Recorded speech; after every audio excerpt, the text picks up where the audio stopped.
The Unconscious Empire.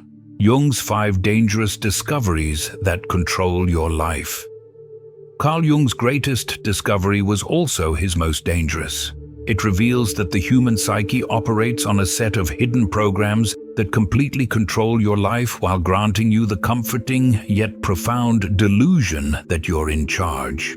You believe you're making free, rational choices, but Jung proved you are primarily following scripts.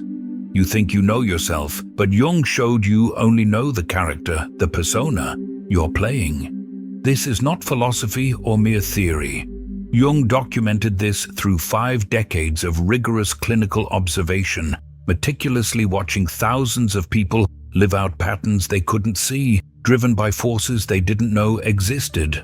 They were actively destroying their lives while passionately believing they were improving them.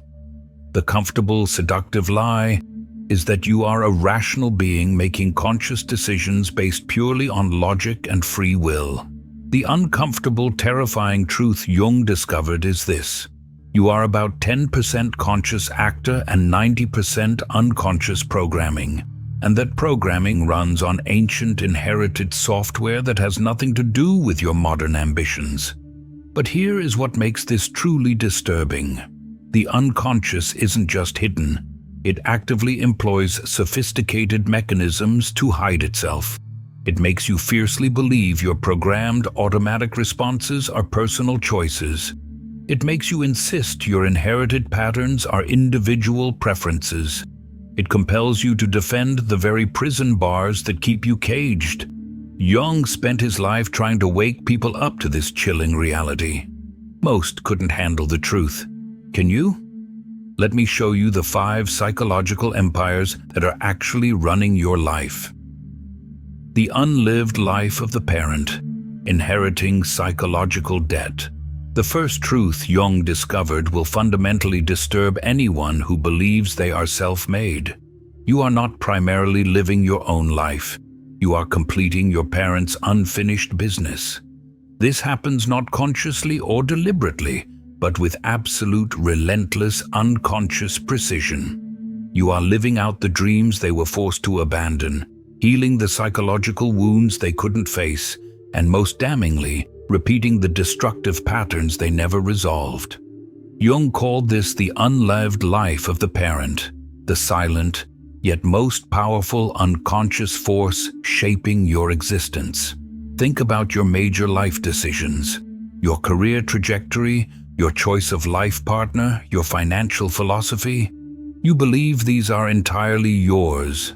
Jung discovered that children unconsciously absorb their parents' repressed desires, their silent resentments, and their unlived potential, then spend their lives fulfilling these inherited scripts without any conscious awareness. The father who was forced by circumstance to abandon his dream of being a musician and became a rigid corporate executive, his child, struggling with self-worth, finds a compulsive need for creative expression, often at the expense of financial stability. The mother who sacrificed personal ambition for premature security, her child is often paralyzed by the fear of commitment or feels an overwhelming, inexplicable compulsion to take reckless, unnecessary risks. But this inheritance runs far deeper than just unlived dreams. You are also living their unresolved nightmares. Every fear they couldn't face, you are forced to confront. Every dysfunctional pattern they couldn't break, you are compelled to repeat. Every emotional shadow they denied, you are unconsciously embodying. Jung observed this pattern, the repetition of the ancestors' fate, with disturbing consistency. A person terrified of genuine intimacy discovers their parent or even grandparent experienced a massive betrayal or loss never discussed or grieved, but tragically transmitted psychologically. A high-achieving man who compulsively avoids true final success traces his resistance back to his father's deep, unconscious fear of surpassing his own father's limited achievements. Here is the central mechanism. The psyche abhors psychological incompletion. What one generation fails to resolve, the next generation inherits as a psychological debt. You are paying high interest on emotional loans you never personally took out, fulfilling unspoken contracts you never signed, and completing stories that started decades before you were born. Jung documented case after case where people's most stubborn, lifelong problems instantly began to dissolve once they recognized they were living a parental pattern. A brilliant entrepreneur failing repeatedly despite meticulous planning discovers he is unconsciously fulfilling his father's hidden, deep-seated belief that their family does not deserve or cannot handle true success. A woman chronically unable to maintain relationships realizes she is living her mother's unconscious rage and profound disappointment with men, expressed through her daughter's relentless, subconscious romantic sabotage.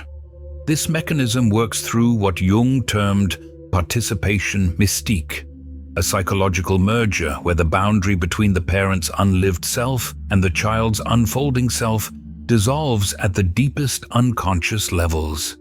The child doesn't just observe the parent's life, they absorb it completely, including all the denied and repressed aspects. These become unconscious commands the child spends their entire life obeying.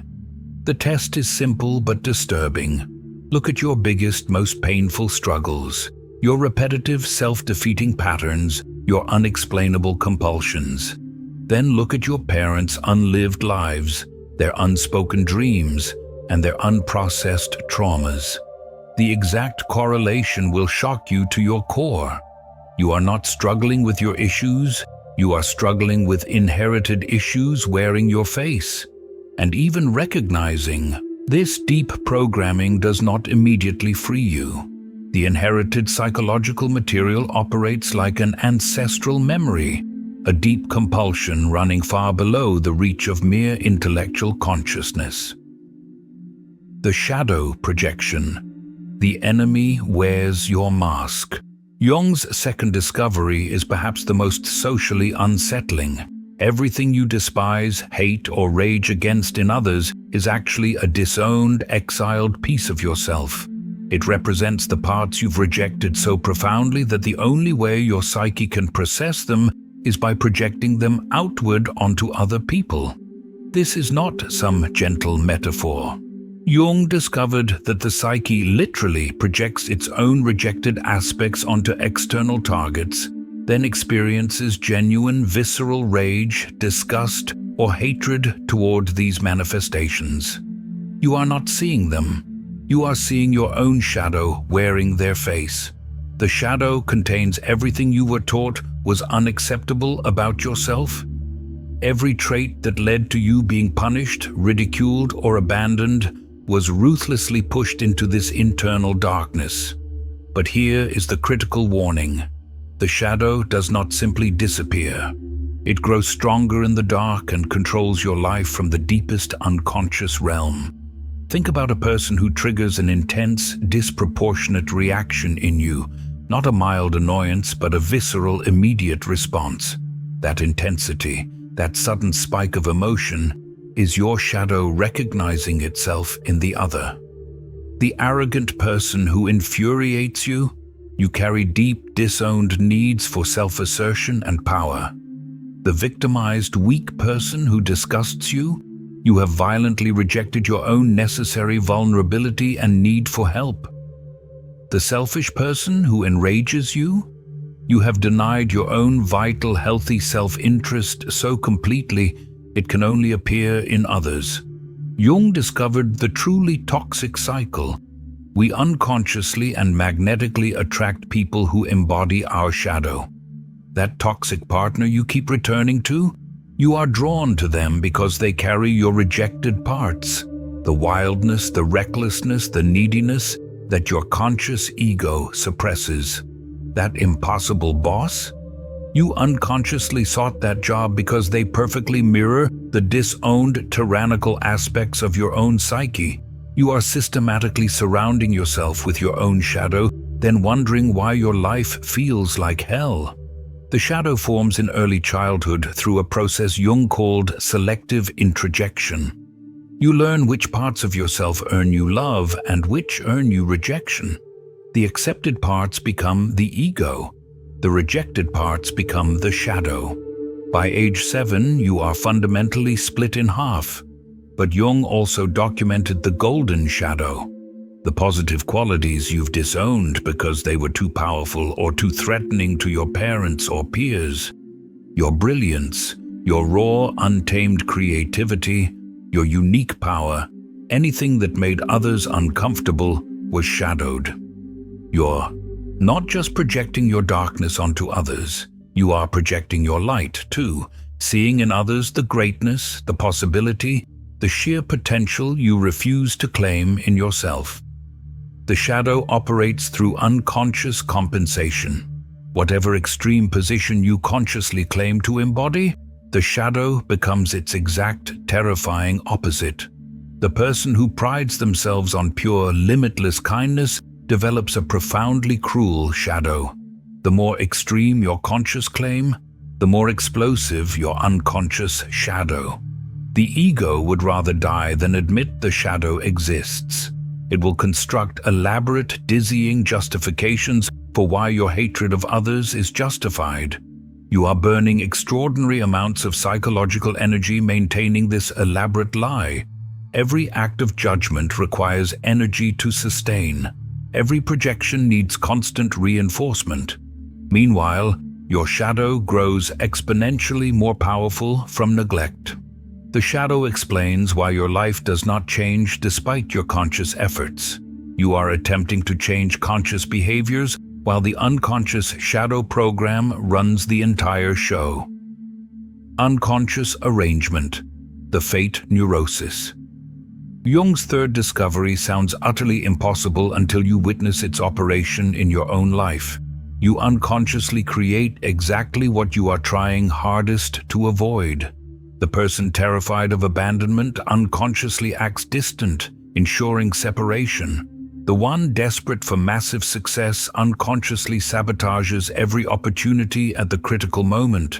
The one seeking deep, authentic love unconsciously selects partners fundamentally incapable of providing it. Jung called this unconscious arrangement the psyche's perverse, disturbing tendency to manifest what it fears most. This is not some mystical law. It is fundamental psychological mechanics. When you fear something intensely, your unconscious becomes utterly and completely obsessed with it. And what the unconscious obsessively focuses on, it creates, mechanically, automatically, with the precision of a high-end computer program. Jung documented this pattern relentlessly through the study of fate neurosis. People who seemed destined to repeat specific, profound tragedies. He showed it wasn't fate, it was unconscious precision. They were so deeply identified with their feared outcome that they unconsciously orchestrated it repeatedly, each time believing it was happening to them rather than being enacted through them. Here is the precise, unforgiving mechanism. Fear creates hyperfocus. Hyperfocus creates unconscious identification. Identification creates manifestation. You become what you resist because your resistance is merely a high-intensity form of attachment. The psyche does not distinguish between wanting and desperately not wanting. It only recognizes the intensity of your focus. Jung discovered that we are often more deeply committed to our fears than to our desires. The paralyzing fear of abandonment is often more real and more deeply held than the fragile desire for connection. The terror of failure is more potent than the vague wish for success. We know our fears intimately, we believe in them completely, and we unconsciously fulfill them with a powerful, almost religious devotion. The unconscious creation of fears operates through subtle, invisible behavioral adjustments, micro-behaviors you don't consciously notice. Fearing rejection, you become slightly colder or more aggressive, thereby guaranteeing rejection. Fearing poverty, you make subtly negligent financial choices, ensuring struggle. Fearing chronic illness, you unconsciously stress your system with poor sleep or nutrition. These micro-behaviors, invisible to your conscious mind, accumulate into the dreaded outcome. Jung even observed that people often feel a paradoxical relief when their worst fears manifest, because the torturous anticipation ends. The feared thing has finally happened, and the unconscious can relax its hypervigilance, but only temporarily, before starting the cycle again. The painful truth is that this pattern will continue until you redirect your focus. Your life problems, your repeated failures, are not bad luck. They are the precise mechanical products of your unconscious focus. The persona trap, the illusion of existence. Jung's fourth discovery explains why people who achieve conventional success are often the most miserable. The perfect persona you've perfected is actively suffocating your authentic self. The persona, the mask, the role, the public image isn't just a false identity. Jung discovered it's a psychological parasite feeding on your life force while giving you a powerful, seductive illusion of existence. The more flawless your persona, the more profoundly dead you feel inside. You started building this shield in childhood, constructing this false self so expertly that you utterly forgot it was a construction. Now you maintain it automatically, unconsciously, at a devastating psychological cost. Think about the massive, constant energy required to maintain your image. Every interaction filtered through the question, how will this look? Every genuine, vital impulse ruthlessly suppressed because it doesn't fit my persona. Jung observed that the most successful personas create the deepest internal suffering. The perfect mother who feels profoundly empty, the CEO who is dead behind the eyes, the spiritual teacher living in private hell. They have become so possessed by their role, a process Jung called psychological inflation, that their real self is dying from neglect. They are an empty costume, walking around, perfectly performing a life that is not theirs. The persona acts as a prison guard. It monitors every thought for public acceptability, censors every emotion for appropriateness, and edits every expression for approval. You are living under a psychological totalitarian regime, and the dictator is your own false self. Here is the tragedy. Every time you choose the persona over authenticity, a part of you dies. The real you atrophies from constant disuse. The authentic core weakens from relentless suppression. Eventually you become hollow, a shell. The greatest danger is that society rewards the persona and savagely punishes authenticity. The better you perform your role, the more material approval you receive. The more authentic you become, the more threatening you are to others' carefully constructed personas. So we choose slow soul death over social rejection and financial insecurity. The persona is your cage, and the rewards you receive, the success, the praise, the admiration, are the poisoned food that keeps you from finding the key. The repetition, compulsion, the price of unconsciousness. Jung's final discovery is the ultimate ultimatum from your psyche. You will unconsciously repeat every pattern, live every inherited program, and recreate every fear until you become deeply conscious of what is running you. This is not a divine sentence. It is the psyche's ultimate, non-negotiable method of forcing consciousness. Jung called it the repetition compulsion. The unconscious will replay the same exact dynamics endlessly, with different partners, different jobs, different locations, until you finally see the pattern and take conscious action to break free. That long series of similar dysfunctional relationships, same core pattern, different faces, those recurring life situations and financial crises, same underlying lesson, different classroom. The psyche will keep presenting the same test until you pass it. Jung discovered that life is not random.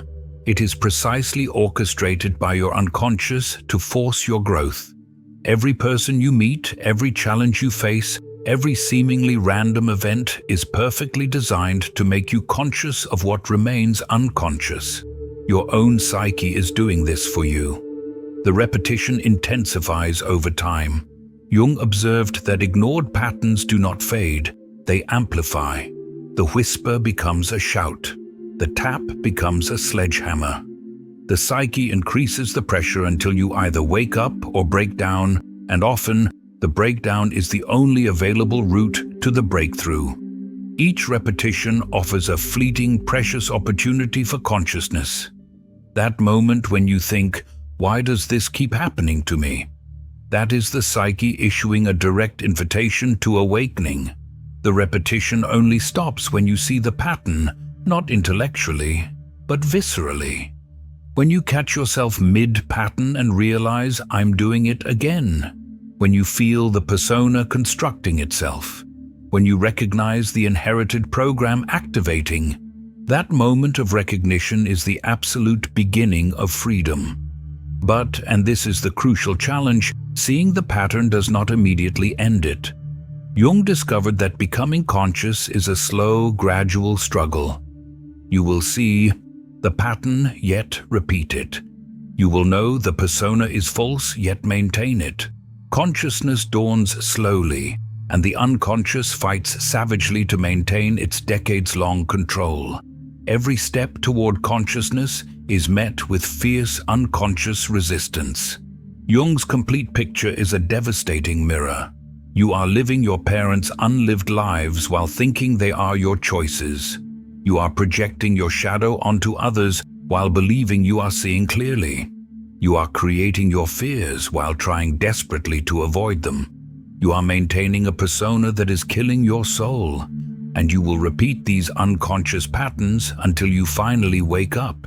The ego would rather maintain the cozy, crippling illusion than face the reality of its own automation. It would rather blame the world than own its projections. It would rather repeat suffering than become truly conscious. If you have read this far, you are past the point of no return. You cannot unknow what you now know. You cannot unsee what you have seen. You cannot return to the comfortable ignorance that made unconscious life bearable. Now that you've seen the unconscious patterns running your life, you are responsible for them. Jung's revelation is not meant to condemn you, it is meant to liberate you. But freedom requires seeing the prison first. Consciousness only dawns when you admit you have been unconscious. The question now isn't whether these patterns are running your life. They are. The only question is whether you will remain unconsciously controlled or become conscious enough to choose differently. Will you keep projecting shadows or integrate them? Will you maintain the suffocating persona or risk frightening, vibrant authenticity? Will you repeat these patterns or finally break them? Most people will close this and return to sleep. The unconscious is comfortable with being exposed. It knows most people lack the courage to change.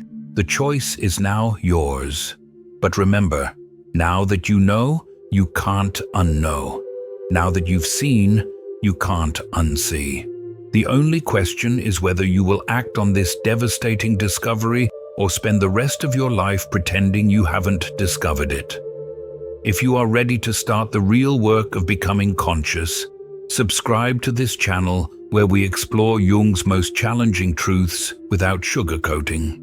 To dive even deeper into Jung's revolutionary psychology and what it means for your spiritual awakening, click the recommended video on your screen now.